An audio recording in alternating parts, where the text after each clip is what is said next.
বিয়ের গায়ে হলুদের তত্ত্বে বা বাড়িতে অতিথি এলে তাদের সামনে একবার পরিবেশন করতে পারেন মিষ্টির দোকানের সবচেয়ে দামি মিষ্টি কিংবা পাবনা জেলার বিখ্যাত মিষ্টি ইলিশ পেটি সন্দেশ।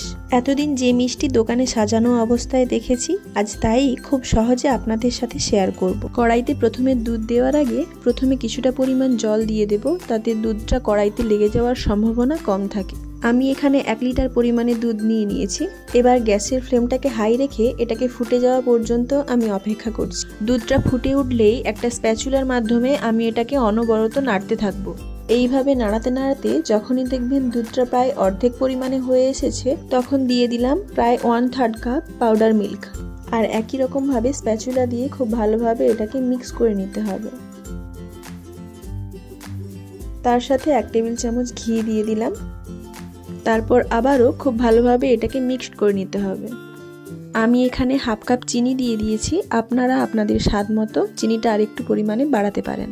এখন গ্যাসের ফ্লেমটা হাই রেখে অনবরত স্প্যাচুলা দিয়ে নেড়ে নিয়ে মিশ্রণটা যখন ঘন হয়ে আসবে, তখন আবারও 1/4 কাপ মিল্ক পাউডার অ্যাড করে নিয়েছি। সব মিলিয়ে ধরতে পারেন প্রায় 1/2 কাপেরই একটু বেশি আমি এখানে মিল্ক পাউডার অ্যাড করেছি। স্প্যাচুলা দিয়ে মিল্ক পাউডারটাকে খুব ভালোভাবেই মিশিয়ে নেওয়ার পর সন্দেশের মিশ্রণটা খুবই দ্রুত ঘন হয়ে আসে এবং পারফেক্ট একটা ডো তৈরি হয়। এভাবে স্প্যাচুলা দিয়ে এরপর সন্দেশটাকে একটু মেলে দিয়েছি।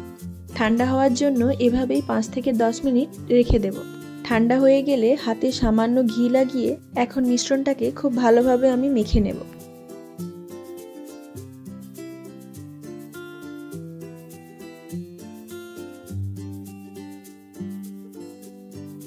আমি 3 ভাগে এই ডোটাকে ভাগ করে নেব।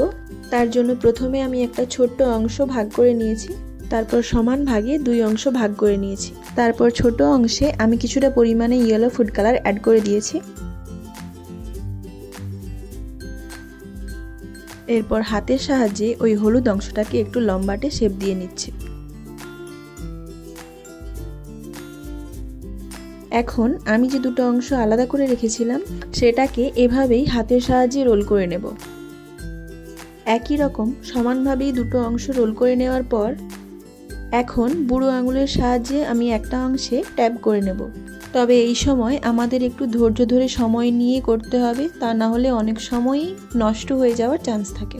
এইভাবেই আমি দুটো অংশকেই মাঝ বরাবর ট্যাপ করে নিয়েছি। এবার হলুদ অংশটাকে একটা অংশের মাঝ বরাবর বসিয়ে দিলাম। এবার বড় অংশের একটি ভাগ সমানভাবেই আমি ওর উপর উপুড় করে বসিয়ে দিলাম। এভাবেই 2 অংশ সমানভাবে জয়েন করে নিতে হবে। তারপর হাত দিয়ে মুখটা একটু চেপে চেপে নেবেন যাতে মুখটা খুলে না যায়।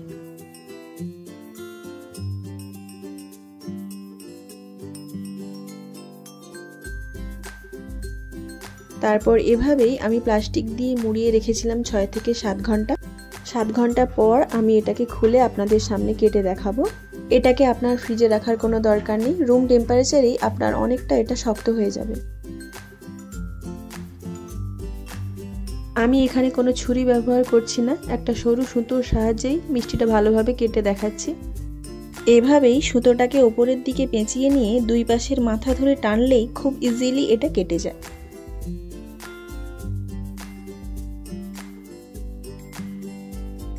একই প্রসেসেই আমি সবগুলো এইভাবে কেটে নেব। এই মিষ্টিটা নর্মাল টেম্পারেচারে 3 দিন ভালো থাকবে। নর্মাল ফ্রিজ হলে 15 দিন, আর ডিপ ফ্রিজে যদি রাখেন অন্ততপক্ষে 2 থেকে 3 মাস ভালো থাকবে। দেখুন তো মিষ্টিটা পারফেক্ট হয়েছে কিনা। এভাবেই স্টেপ বাই স্টেপ আপনারাও বাড়িতেই খুব সহজে এই মিষ্টি বানিয়ে নিতে পারেন।